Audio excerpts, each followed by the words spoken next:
Yeah, that's right. I already broke out the fall stuff. Fuck it. Anyway, let's talk about Honey Don't.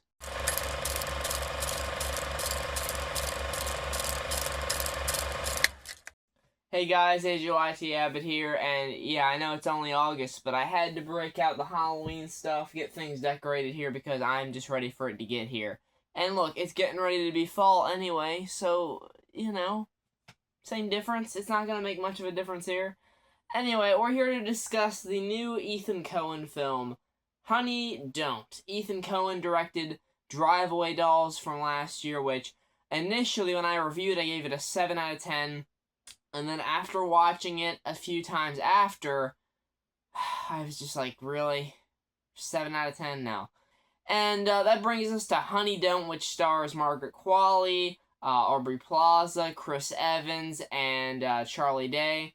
And I wasn't really, like, looking forward to it. Like, I was like, oh yeah, I'm super excited for this. I was more just, like, interested to see what they're gonna do with this cast, because I like the 4 big names I just mentioned. I think that Ethan Coen has potential, because there were parts of Drive Away Dolls that I thought were kind of funny. It just was few and far between. And with this cast, Margaret Qualley at the helm again, I was thinking, alright, maybe Drive Away Dolls was just a test run, and this is when he's going to give Margaret Qualley some really fun stuff to do in this movie. It didn't happen. Guys, Honey Don't is not a terrible film by any sense. I like it more than I did Drive Away Dolls.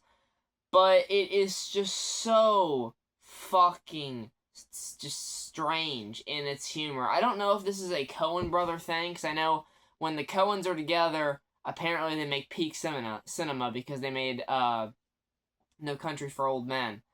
And I don't know what went wrong when they went their separate ways to do their individual projects, but yeah, Drive Away Dolls, not hitting it, and this is not hitting it as well. The humor in this movie doesn't make much sense to me. I don't get why it would be funny to anyone, really.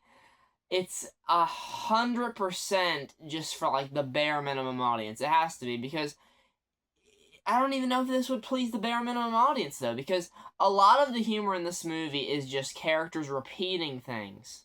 The same lines, over and over and over. There's a couple that are like, we don't ride the bus.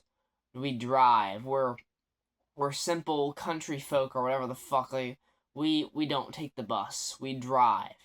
We drive. Yeah, we don't take the bus. We drive. It's like, am I having a stroke?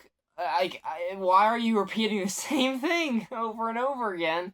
Charlie Day, who I love because Fool's Paradise, who's great in that. Love him as the voice of Luigi in the Super Mario Brothers movie. And even though I've yet to watch one actual episode of Everything Sunny in Philadelphia, I've seen clips all over the place, and everything is fucking hilarious from that show. Yeah, I just don't understand what the hell they were doing, because they waste him here. You could replace him with anybody in this movie. And I don't get that. It's Charlie Day. He has hilarious line deliveries. He can be bombastic, he can be energetic. And here, his one line that he keeps saying is like, Honey O'Donoghue, to what do I owe the honor? And he says that like fucking 3 or 4 different times whenever she comes to him for help. Because she's, like, trying to find out what's going on with this dead girl that winds up in this canyon, and she's connected to the church that Chris Evans runs. Chris Evans, by the way, best part of the movie, because he is just this unhinged, sleazy priest. He's having a good old time hamming it up with that. Aubrey Plaza, I'll be honest, her chemistry with Margaret Qualley is good, but other than that, there wasn't a whole lot of material they gave her here that I found that interesting either. None of the characters I found to be actually that interesting. It was just mainly Chris Evans' character being like this bombastic, dirtbag of a priest, where it's like, okay, I can have some fun with that. The editing, at least, not that I noticed, was fine. From what I could tell, for the most part, at least I didn't notice anything popping out as strange or dumb. The editing was fine. There were a few decent cuts here and there, some transitions that were actually done pretty well. The performances are fine. Like I said, they don't give the characters a lot of things to do or say that is all that memorable or funny or interesting. You don't get a ton of character depth. You get a little bit of backstory between Margaret's character Honey and her father, and she has this niece that is getting in trouble, and that's a whole other side plot. You have Charlie Day's character trying to hit on her, and she's like, I like girls, and it's like, you always say that. And they have that exchange like 2 or 3 different times. And then there's this French lady that is doing business with Chris Evans, and she's like, the French are mad or something, or the French are not happy, and I don't at a certain point I started not even processing what the actual plot of was with this movie, because I was just baffled at how just dry the humor was. Don't get me wrong, there are a few laughs in this movie, just like it was with Drive-Away Dolls, but they're few and far between. So I didn't get much out of it. So I didn't get much out of the movie. She says, like, yeah, the French are not happy 2 or 3 different times.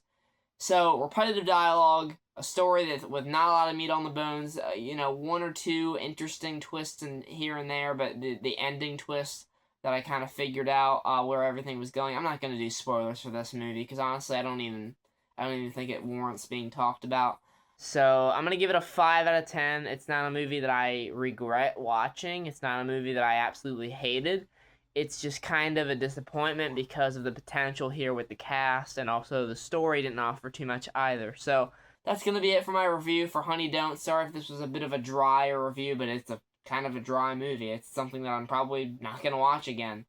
Definitely something to wait for digital for or streaming. You don't need to go see this in theaters unless you are absolutely desperate for like the 3 or 4 minutes that Margaret Qualley and Aubrey Plaza are nude, which I can understand that. But otherwise, you don't need to go see this, okay? Alright, so hope you guys enjoyed the review. Thanks so much for watching. Take care, and goodbye.